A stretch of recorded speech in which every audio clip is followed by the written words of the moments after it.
બેઠો છે કે શું? ઓ ભાઈ આને શું તો આ કચરાના પેટીમાં કેમ બેઠો છે?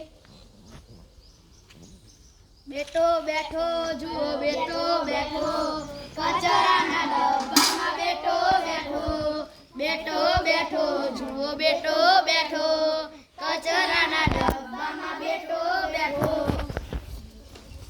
આખું ગામ જાણવા માંગે છે કે આ છોકરો કચરાના ડબ્બામાંથી કેમ બહાર નથી નીકળતો. શું તે આપણને કહેશે?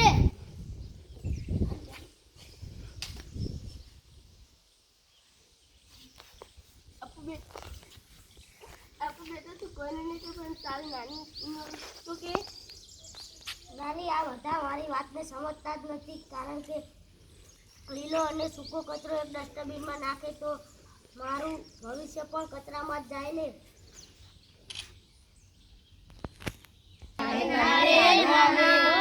નારે